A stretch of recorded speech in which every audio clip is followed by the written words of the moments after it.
Hi, guys. Welcome to Weekly Travel Updates. I'm Melinda Fargas, and boy, North Carolina has really gone through it. We have a lot of news to cover tonight, but our major stories are on Friday morning. A Category 4 storm came in and slammed Taylor County, a direct hit to Keaton Beach, Florida. And as a Category 4, it has taken 1 out of 7 homes anywhere in the area. It is devastation. It didn't stop there as it headed north through Georgia, Augusta, and Valdosta, Georgia. Many bridges are out. Mudslides, much like we're seeing in the North Carolina mountains. Just total devastation. Along into northwest South Carolina it came, and then it slammed Asheville and the Appalachian Mountains. I'm sorry, this is my friend from Mexico calling me. I will have to call her back right after the show. Anyway, we had heavy torrential rains, not affiliated with the storm, the tropical storm Helene, or becoming a hurricane. We had these rains before the storm got here, and so our ground was already saturated. When this storm came, Asheville has not seen this kind of devastation since 1916. And this storm superseded that water level by 13 feet. If you could think of an area 11,000 miles square, the size of Massachusetts, that's the area of devastation that we have in the North Carolina mountains, from Asheville going northeast. Maya made it home this afternoon. She made it back to Burlington. Trey is there restoring power to as many people as they can, pulling trees off of houses, trees off of roads, just trying to make them passable. Many areas, the roads are one lane. They had no communication. Here's the way we left it, and it was scary. Beth called me, Maya's mom, and she said, Maya just called, and she said, oh gosh, there's a pole down in our front yard. Literally, the poles along 19 East just went flat against the ground. And she opened the door because she could hear her open the door, and she said, oh gosh, Mom, I'll have to call you back. And then the cell towers were gone. So for 20 hours, we had no idea how the kids were. If their mountain home on literally the side of a mountain, if debris had come down the mountain. Maya was there by herself. Trey has gone to work. They wouldn't even let them out of the lot for some time because it wasn't safe to Trey. It wasn't safe for the power people to be out yet. It was that bad. I'll tell you more about it. Then Saturday, we get a post online by Hezbollah, and it says, we declare war on Israel and its allies. So folks, I don't know if you're prepared. I don't know if you are watching this kind of news, but we should be vigilant and know that things could happen. Today alone, Verizon and AT&T had hundreds of thousands of people who woke up and their phones were in SOS mode. I understand it was highly concentrated in California and the West Coast more than the East Coast. As I was hearing Steve Ram, who is one of the guys that I watch on YouTube, as I was watching Steve Ram's show earlier today, he said, if you're watching me on a cell phone, be thankful. Verizon and AT&T are both saying it was a technical glitch, but what are they going to say? It was a cyber attack? They're not going to say that. Anyway, then later on in the show, after we discussed those things, I didn't do a show last week because I had eye surgery. If you look closely, and I'm not getting any closer to the screen, I have stitches across both eyes. And I thought I could do the show, but when I got home from the hospital, I decided against it. So I hope you forgive me. But one of the stories, heartbreaking stories, that I was going to share last week was on the horizon of the seas. You know, they have balconies that face the ocean, and on the mega ships, they have balconies that face the interior. One area on most Royal Caribbean ships it's called the boardwalk, and it looks like you're going into a fair. There's a carousel and that sort of thing. The other end of the ship is Central Park, and it's mainly benches and trees and shrubbery and greenery. Anyway, there were kids playing on a balcony, on an interior balcony, and a 12-year-old boy fell over the balcony down onto the deck. It was about 50 feet, and the crew and other passengers who watched this in horror ran to him and tried to revive him. They worked with him until the medical staff got there, and they airlifted him off, but he didn't make it. I've had clients say to me, you know, I want an interior balcony because I have little kids and I don't want them to go overboard. But I really did not consider that kids could be so rambunctious that someone would fall over a balcony that on me hits me about here.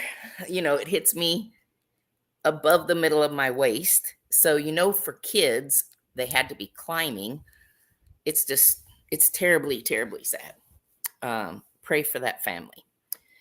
Then we've got this storm, but we missed Isaac, who was the next storm. It went north. Joyce was another storm that came off of Africa and headed our way with pretty good strength, but she too also went north. Now, the largest storm is Hurricane Kurt, and it could cause us problems. It is still days away from us, but it has become a very large depression. And we're going to have to wait and see what it does. Also, in the Gulf of Mexico, there are lots of storms in and around like Cancun and the whole bend of the Gulf. There are storms that are churning there. And some are saying that it's very possible that it could turn into a tropical depression in the next days. Landfall, unfortunately, looks like it is following the same track as Helene. It looks like it could be Tampa to the panhandle of Florida.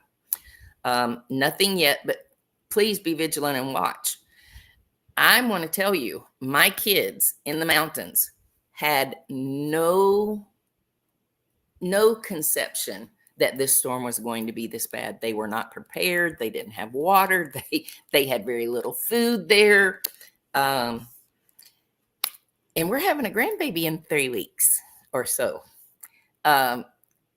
So please continue to pray for them. But I'm going to go back to the storm and just tell you some facts about it. There are still over 600 people who are missing. On Saturday evening, there were over 1,000 missing. So thankfully, many have been rescued, found. A friend of mine who brought me these flowers today, she came to visit and brought me flowers. She didn't know that I had surgery until yesterday. So, but her son has a helicopter, and this weekend he had his helicopter up there just helping to rescue people. I don't know how to describe this. Many of the commentators are saying it would mimic what you would have seen from Katrina, because it is just flooded. Places that we know, Chimney Rock, Lake Lure, the landscape is completely changed forever. I was just watching before I turned it off to get ready for this. I was just watching them pan across Lake Lure, and there is nothing but wood and trees and furniture, the entire lake. And this is, one of the coolest places in North Carolina. It is so beautiful. And it's just the homes, the boats are out in the water. The boat decks are out in the water. Many of the bridges that came down because there was such an amount of refuge, trees that had toppled into the river, that when it hit the bridge, it hit with such a force that it has taken out many bridges. There is one road that only became accessible today from Asheville. If you watched me on Facebook Saturday, I said, please pray for Maya because she's going to try and make it home. Well, she called her mom from Asheville, crying. Sirens were all that Beth could hear. Sirens and Finn in the back seat. That's my granddog. And Maya was just crying because she got all the way to Asheville and couldn't pass, couldn't get around Asheville to get to Burlington. I-26 has now opened. So if you're in Asheville, you can go south into South Carolina and then come 74 back into North Carolina. I'm sure there are many other routes, but that was what I just read moments ago on the news. A lot of people want to know how they can help. We're sending someone. Maya thinks that she's going back in a couple of days, but we're sending someone back with water and food, canned meats, beef jerkies, things like that don't require refrigeration. But food and water are what they really need, because it has been 3 days. Whatever was in the refrigerators are no longer good. Maya is a hospice worker, and I'm just going to tell you, she was so concerned because of their patients. They were only able to send out 7 generators. And she said, you know what? We're going to have clients who die. To get to these homes, it's impassable. They're unable to get back to them. Trey said on Sunday, there's no way in or out of Spruce Pine. But road crews got out and made a way. And some friends who got married the week before Helene had just come back from their honeymoon, and they lived just a mile from Trey and Maya. And Trey had to tell them that there were trees on their house, and even a limb that had gone through the roof. So they made it up here, and Maya took the route that they made it up into Spruce Pine back to get down here. I don't know if you saw the picture, the little thumbnail that I put for this weekly travel updates, but that is I-40. Anytime I drove from California home, which was a few times, whenever I passed the Tennessee line into North Carolina, you're right in the middle of the Appalachian Mountains. And when you go downhill, the picture that I showed is one of the very first large bends. And I-40 follows the river for a long ways. I don't know how many miles, but miles and miles and miles. It's a beautiful drive normally. But here we are, and just above Asheville, the Broad River destroyed the bridge there. And just below Asheville, Interstate 40, the river that sweeps right beside the interstate was so powerful that it ate the embankment out from underneath the road. And in the picture, you'll see trucks who stopped. I'm just thankful, to my knowledge, nobody was on that part of the bridge road when it gave way. I listened to the DOT from South Carolina, and I tell you, it broke my heart to hear stories of probably the most heartbreaking, and I guess it's because I'm getting ready to be a grandmother, is a tree fell on a young mother and twin babies, and they all passed. A tree fell on somebody driving, and he was killed. 600 people missing. And if you could watch the waters as it's like a torrent of water that's just blasting through and taking out anything in its path. Many areas you can just see treetops. There's still that much flood. Spruce Pine, which is where my son Trey is, they had the second highest amount of rain in the state, 24.12 inches on Saturday. So if you could imagine that kind of storm coming to anywhere, it would be devastating. I mean, this storm was so strong that it had a 15-foot seawall to come in with the storm. 15 feet. No wonder there's 1 out of 7 homes still standing. Okay, let me get back to my notes. The rail services are down. It's going to be 3 to 5 weeks to restore power to major cities, and smaller cities like Spruce Pine, Trey said it could be months. He will be working 18 hours a day, 7 days a week for as long as it takes. So please pray over our first responders and these linemen who are out there trying to restore our communities. Okay. There are curfews in most areas from 7:30 p.m. to 7:30 a.m. And with the widespread disaster across North Carolina, it's the biggest thing that's happened in North Carolina in my lifetime. I wasn't here in 1916, but it's been terrible. Even my daughter, Tammy, down in Lincolnton, their backyard was all water. They live on a lake. It's just scary.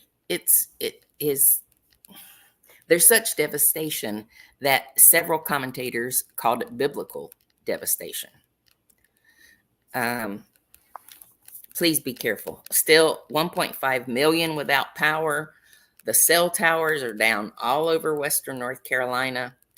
In addition to the storm, probably some of the damage came from the 63 tornado warnings And there were so many, they could not keep track of what hit the ground and what didn't, because the data wasn't available because there was no power. Search and rescue teams are in every county of the western part of North Carolina, Northeast Georgia, and Tennessee. I was watching today, and there's a big dam in Tennessee that they're releasing water from, because the water will come all the way into Chattanooga, Tennessee. Do you realize how far that is? That's a long ways that a tropical system could be this widespread. I asked Maya, she got here this afternoon, and I called her and I said, I heard there were cows floating in the river. And she said, well, there were bodies floating in a river in Bakersville. I just can't imagine, y'all. And I know my son will see some of that. So I please pray. Trey has such a compassionate heart. It will just break his heart to see that. Okay, let's go to point number 2, World War III. Last week, international flights were canceled into Tel Aviv again. And Egypt has urged all of the Arab citizens to leave the area. Saturday, online, the Hezbollah said, we now officially declare war on Israel and its allies. Wait, I skipped one line. We now officially declare an all-out war on Israel and its allies. It's calling all Arabian citizens to return to their countries, evacuate homes in the area, and it's getting mixed responses. Like, I don't think he's the president. I forgot what he was called, but the guy over Saudi Arabia, they have stood their ground, and where it's a large Muslim community, he said yesterday, there'll be no prayers, no sacrifices for Palestinians in any mosque in Saudi Arabia. Now that's pretty strong. That is also pretty scary. No Palestinian support is allowed in any mosque. It's now banned. And then you go to Australia, and they're flying flags for Palestinian, yelling death to the Jews. So when you think that it's just over there, it doesn't really affect us. Well, it really, really does.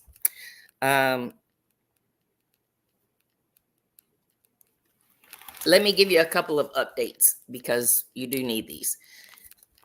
Mexico made a new inbound rule after all these pagers had bombs on them, and now they have restricted what you're going to carry into Mexico. You can carry one commuter. Let's see, how did they put it? You can carry one laptop or tablet or computing device, but you can carry up to 3 cell phones. You can carry 1 pair of binoculars, 4 fishing rods, 1 GPS, and you can carry up to 2 cameras. Anything over these lines that they have drawn, they are now going to charge an embargo tax on to go in and out of Mexico. I thought that's pretty strong. I think I'm probably the only one in our groups that travel with that much technology. I carry my laptop, I carry a tablet, I carry a couple of phones. So I wouldn't be in trouble because I would probably still be within limits, but be aware that it's out there.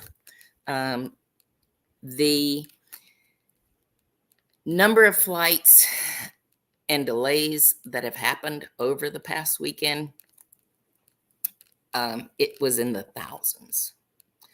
You think from, let's say, from Tampa, Florida, all the way to Ohio, that's where the storm, it went up and it caused bands of tornadoes, other tropical rain to just be spread, probably as large as Katrina was, but Katrina was pretty, hit this bear down on New Orleans. Where this spread itself out a little bit, I would hate to see what it looked like.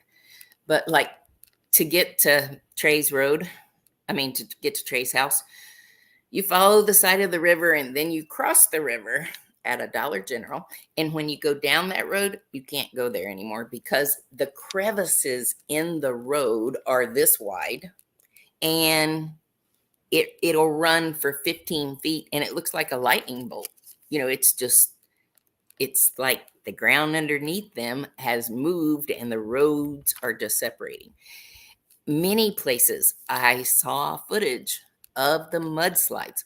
When we go back to their house, it's a 2-lane road. And like much of North Carolina mountains, you're driving down the 2-lane road and there's rock on one side, mixed with dirt and trees and that sort of thing. But what has happened and what was open even Saturday morning was mudslides by Saturday evening. Just think of 20 plus inches of rain over almost all of this area. Trey, their county, is the highest county east of the Mississippi. So I would guess that because it stands out so tall, that's part of the reason it got the second most rain. But they need food and water, guys. One way that you can help is go to nc.gov/donate. The governor was there in Asheville today and dropped this to say that he's very grateful that churches have stepped up. There are a lot of churches. We were really concerned about Trey and Maya's church, First Baptist Church of Spruce Pine, because it's very close to downtown and downtown is under 4 feet of water. Well, their church was spared and they've opened it as a shelter. They have a very large dining facility and they're cooking meals. So that just warmed my heart that these very good people are okay, because I know that there are so many that are not. What we need to be careful of are the storms that are getting ready to follow. I told you Isaac went north, Joyce went north. We got to watch out for Kirk, and there are 2 more storms to follow. Well, I went way, way beyond my time tonight, guys. I appreciate you being here. I thank you. And if you have a chance, go like me on YouTube. At least go like this tonight's show. I would greatly appreciate it. And I love you. I appreciate you. It's been a tough week, but I feel great now that I know that our kids are okay. It just gives you peace of mind. All right. I appreciate you. I'll talk to you soon and keep on traveling. Happy trails. Bye.